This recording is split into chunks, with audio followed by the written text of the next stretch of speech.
说服别人绝对不是什么 magic tricks。很多大师都说，这其实是说话的角度，并非说话的深度。对于母语不是英文的人，这可是好消息哦。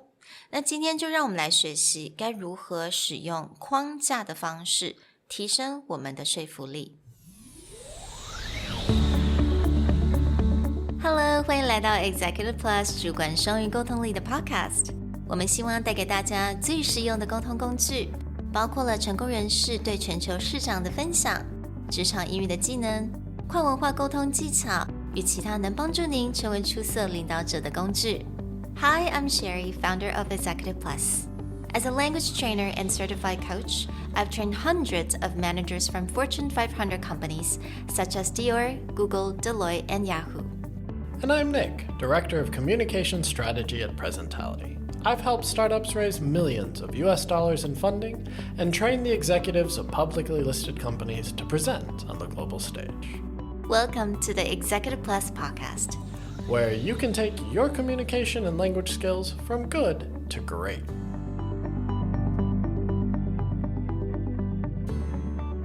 Hey everyone, welcome back to the Executive Plus podcast episode 36.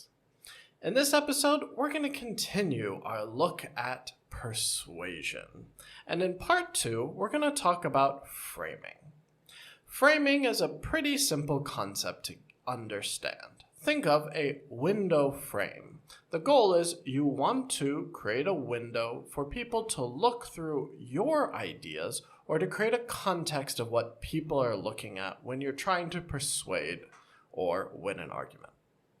没错，像刚刚 Nick 所讲的 framing， 那 framing 它在我们可能有很多不同的情况，比如说 window frame， 或者是我们可以想象那个油画嘛，我们都会外面都会有一个框架，所以 framing 这种方式就是你要怎么样把你想传达的 message 把它框起来，去 present 给听众。So, I think to explain framing, the easiest way is to use the glass half full or glass half empty. Right. This metaphor really simplifies the idea. Mm-hmm. When you're framing, you want someone to look at a specific side of an argument or a specific context. So we always talk about optimist, pessimist, the glass is half full. An optimist wants you to look through a window of positivity. The glass is holding something. Pessimist will want you to look at the empty side, the negative side. So this is why the glass is half empty. But it doesn't have to just be two sides. Framing is about creating a context that you want someone to look through. Let's take something that can be as diverse as, say, marriage. A couple has been married for a long time. They're building a family together. They have financial concerns. They may say, marriage is about responsibility, taking care of each other, raising the family. Okay, so 婚姻可以是责任. Okay, so another framing is that you can say marriage is love. So when people are first falling in love, or we talk about the honeymoon period of marriage, the marriage is about love. Or on the very opposite side, opposite end of this, you can say marriage is the death of love. Right. So if you watch comedians or you find someone who has a very unhappy or bitter marriage, then they'll say it's the death of love. But again, you're taking one concept, marriage, and you're creating a frame that you want to build the rest of your argument about. So exactly. Marriage could be multiple things. For the parents out there, they also will have multiple feelings about their kid, probably depending on the day or the situation. So parenting can also have a frame. And I think a lot of parents probably will agree that parenting grows patience. That's still positive, but it's about patience, growing that patience. Yeah, right? Or parenting is about creativity. Your kids inspire you to see the world in a different way. I have another one. Parenting can be about self-growth. Right. Yeah. A lot of people say parents grow up just as much as children. Exactly. Anytime that you think about framing something, it's important to focus the audience on where you want to go. And you'll actually see that things get framed differently as you grow up. So, for example, this is partly a language learning podcast, and you may see something like language is about rules. When you're first learning a language, you'll learn grammar, vocabulary. It's about the rules set in place. But I think for us, for EP, language is about communication. Right, that it's a tool that allows you to communicate to other people, and the rules can bend depending on what you're trying to do. Now, for other people, pre-pandemic situation, language is about travel. I don't really care about the rules. I don't really care about the depth and the nuance of the language. It's just, can I get somewhere and see something new? So language is it's about travel and freedom. 所以刚刚我们讲到有分很多不同的议题，但是要看如果你想要对你的 audience， 你要怎么样去陈述，你可以先把它框起来。That's your perspective of this particular topic. So, Nick, do we have any examples how companies using framing to communicate with your customers? Right. Companies do this all the time. And a simple way to look at it is a company will frame an activity differently than their competitors because they want you to focus on something. Let's look at Airbnb, for example. Rather than going to hotels, it's about going to someone's home. And for hotels, they frame travel as this getaway destination. You look at fancy hotels or resorts, it's all about getting away from your everyday life. But when Airbnb pops up, they're trying to reframe it as travel should be about finding a home away from home. It's not about getting away from the home feeling. It's about finding the home feeling somewhere else. So that's why you want an Airbnb, not a hotel. 所以他们的框架就是 home away from home, right? Right. They kind of put the emphasis on that. And you'll see this also too with simple things like your cell phone, right? The Android system is about the freedom of doing whatever you want with your phone or putting whatever you want on your phone, whereas Apple has a very tightly controlled app system.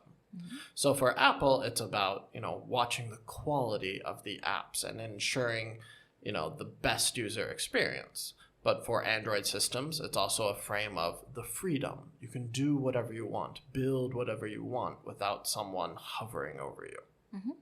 All right, so let's actually get into the very interesting part of the podcast is that we wanted to share another, Daniel Pink, 大家应该都已经蛮了解他了。我们利用他的很多 masterclass 的一些内容。那他在 masterclass 里面，他有讲到，也是讲到 framing。那他有讲到3个蛮特别的 framing 的一个 structure。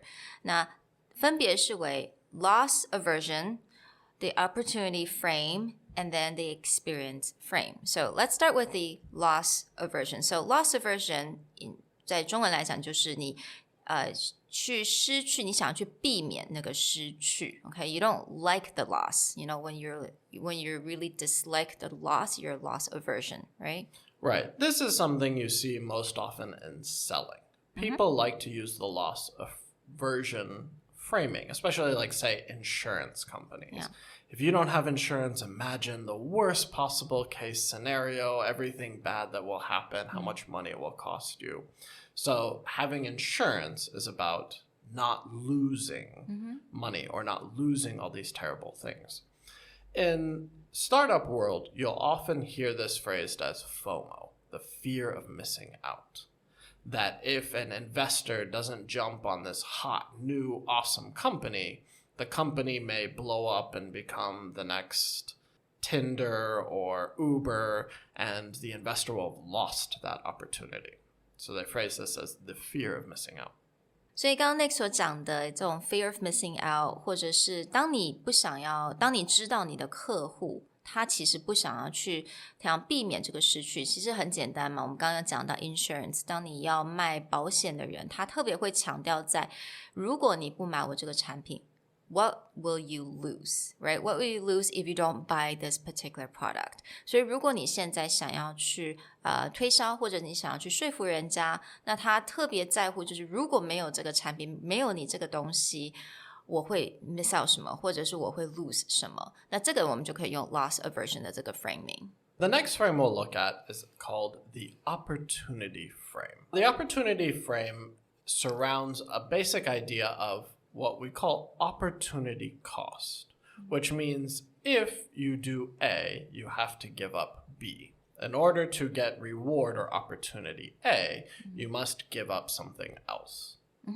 所以这个是一个片语，它就叫做机会成本。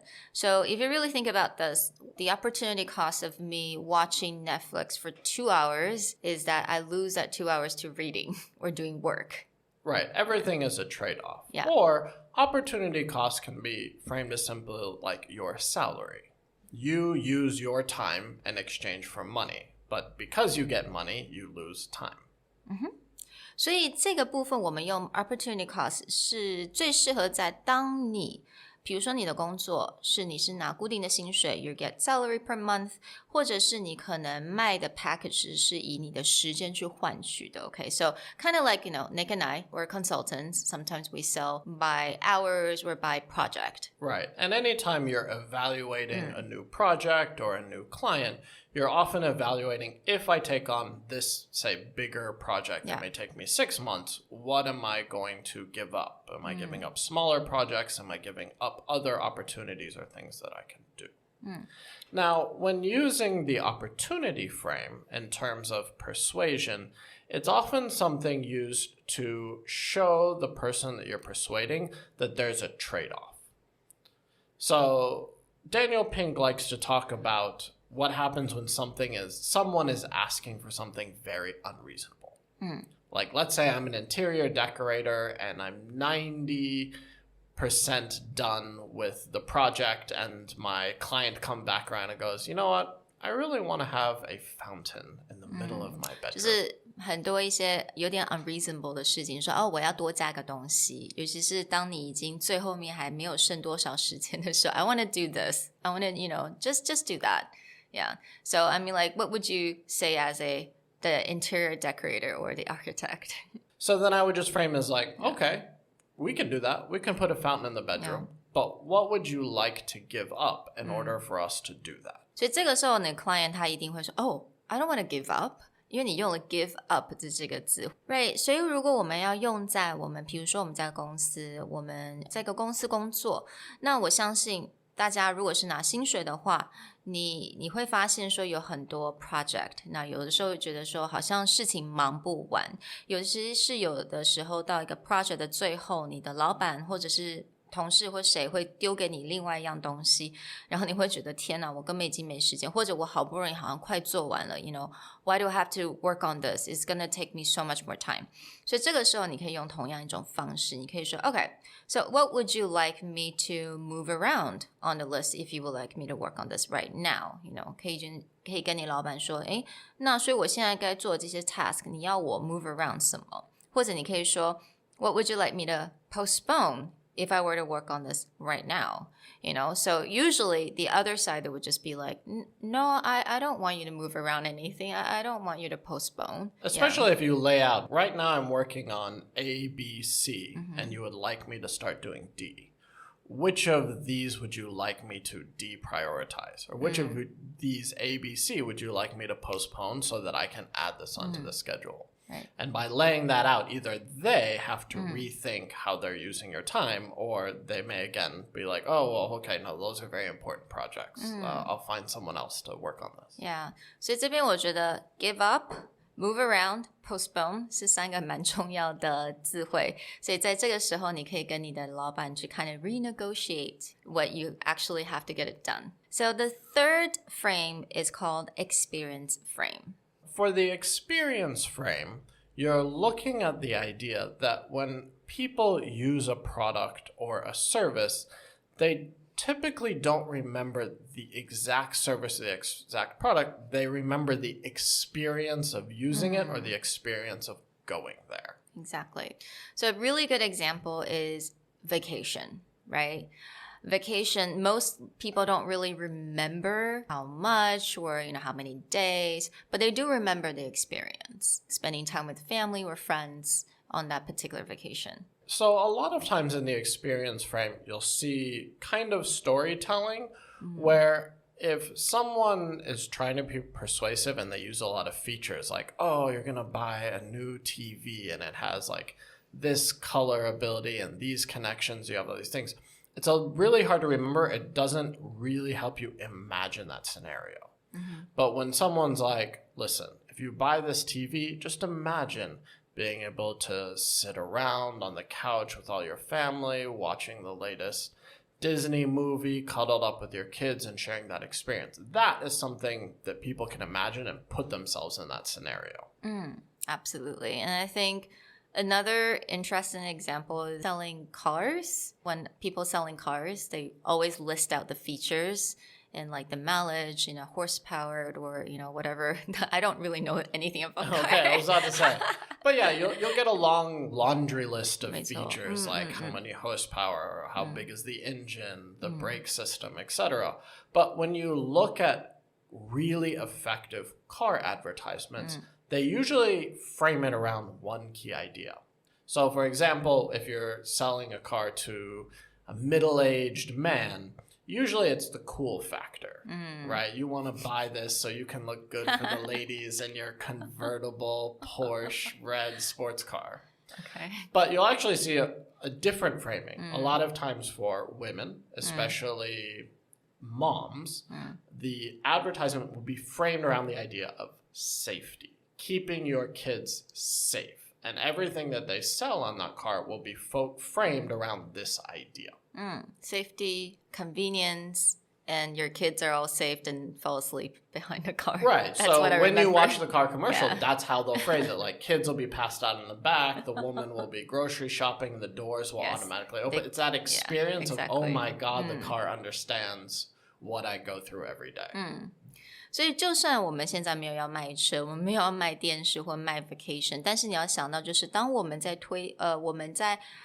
说服人家，可能我们不在推销是什么产品，但是我们想要说服人家 instead of listing out all the features, all those, components of this particular service, what I'm going to do for you, you can actually frame it in a way that it's the experience you're going to get.That is more valuable than anything. 对，所以其实是对方他们得到这个东西的 experience 其实才是最重要的。Let's say you're pitching a project to your boss or you're pitching an idea within your company. Rather than maybe you'll do the full SWOT analysis, but rather giving a report on going, these are all the strengths we have, the weaknesses we have, this is what we're going to gain, and making an Excel sheet.You can actually build an experience in someone's mind. If we do this project, what's our company going to look like later?